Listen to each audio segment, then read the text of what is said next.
Une voix qui a fait vibrer des générations, brisée par un destin cruel. Richard Anthony, l'icône pop des années 60, a enchanté le monde avec des tubes comme J'entends siffler le train, mais derrière les mélodies envoûtantes se cachait une âme tourmentée, rongée par la solitude et l'oubli. De la gloire éclatante à une fin tragique, sa vie est une symphonie de triomphe et de chagrin, marquée par des scandales, des ruptures familiales et une bataille contre un cancer impitoyable. À 77 ans, il s'est éteint, murmurant « Je suis un peu blasé », laissant ses fans et sa famille déchirés par le deuil.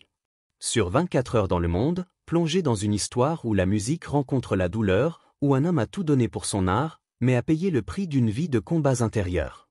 Préparez-vous à être ému par le destin poignant de Richard Anthony.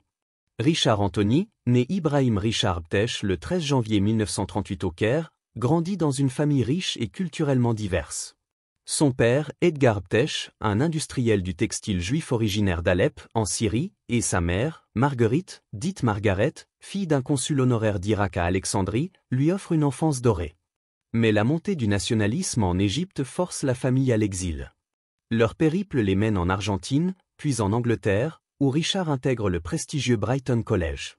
À 11 ans, il brille comme soliste dans la chorale de l'école et fait sa première apparition télévisée, présenté au maréchal Montgomery comme le meilleur élève en formation militaire. En 1951, à 13 ans, la famille s'installe en France, et Richard rejoint le lycée Janson de Sailly à Paris. Là, il rencontre Michel, qui deviendra sa première femme et la mère de ses 3 enfants, Nathalie, Jérôme et Joanne. Sa demi-sœur Valérie, plus tard connue sous le nom de Manu le Prince, intègre le groupe folk Tangerine 3, puis poursuit une carrière solo. Malgré ses succès académiques, il obtient son baccalauréat et commence des études de droit. Richard est animé par une autre passion, la musique. Lorsque ses parents déménagent à Milan, il refuse de les suivre, préférant rester en France avec Michel.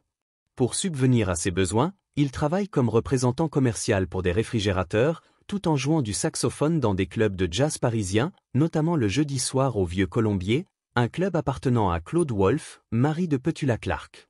C'est le début de son ascension. En 1958, inspiré par la pop anglophone, Richard adapte des hits en français, comme Tu m'étais destiné, reprise de You Are My Destiny de Paul Anka, et Peggy Sue de Buddy Holly. Il cache d'abord son identité aux maisons de disques, mais Jacques Pley, futur producteur de Joe Dassin, reconnaît son talent et le signe chez Columbia Pathé Marconi. Sous le nom de Richard Anthony, il sort son premier disque, Rockin' Richard, en 1958, qui passe inaperçu, tout comme son 45 tours La rue des cœurs perdus. Mais en 1959, Nouvelle Vague, une reprise des Three Cool Cats des Coasters, le propulse au sommet, atteignant la 7e place des charts français et se vendant à 500 000 exemplaires. Sa carrière explose.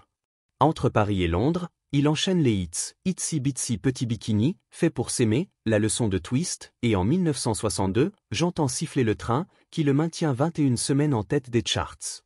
Les médias le mettent en rivalité avec Johnny Hallyday, mais en privé, les deux hommes restent amis. En 1964, À présent tu peux t'en aller, reprise de You Only Want to Be With You de Dusty Springfield, le ramène au sommet.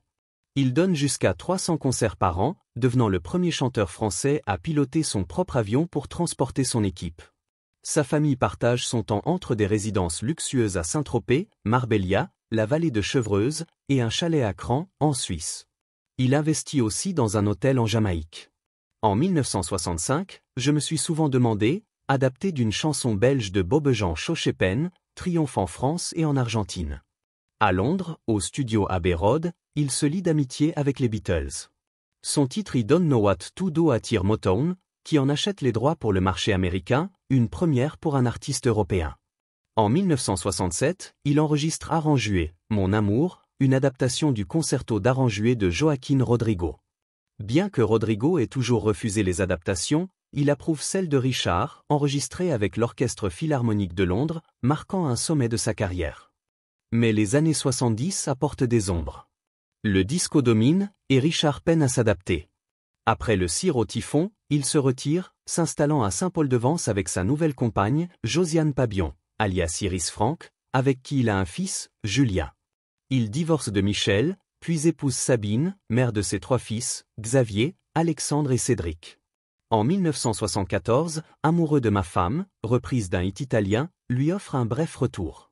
En 1978, il déménage à Los Angeles pour produire, adaptant l'été indien de Joe Dassin en anglais, Indian Summer, et enregistrant un album inédit. De retour en France en 1982, un scandale fiscal le conduit à une brève incarcération. Un grave accident de bateau sur la Côte d'Azur le pousse à se retirer à nouveau. Sa nurse, Elisabeth Cruchet, devient sa dernière compagne. Les années 90 marquent un retour. En 1993, Amy sort un coffret de 300 chansons, ravivant sa flamme.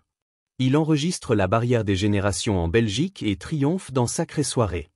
En 1998, il célèbre 40 ans de carrière au Zénith de Paris, et en 2010, il se produit à l'Olympia, publiant une seconde autobiographie, Quand on choisit la liberté. Sa tournée d'adieu, de 2012 à 2013, scelle son héritage. Mais sa vie privée est tumultueuse.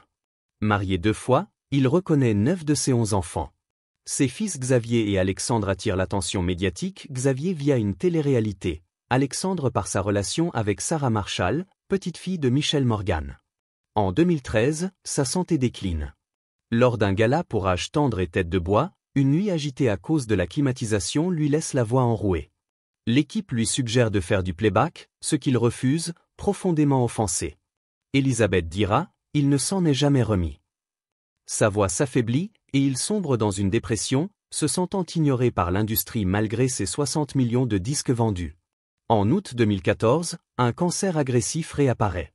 Après 9 mois de lutte, il s'éteint le 19 avril 2015 à 23h50, à 77 ans, murmurant à un ami, « Je suis un peu blasé ». Sa mort laisse un vide immense.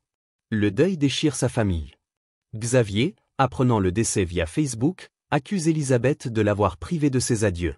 « Ils m'ont volé la mort de mon père », dira-t-il à RTL, comparant son cas à celui de Laura Smet et David Hallyday.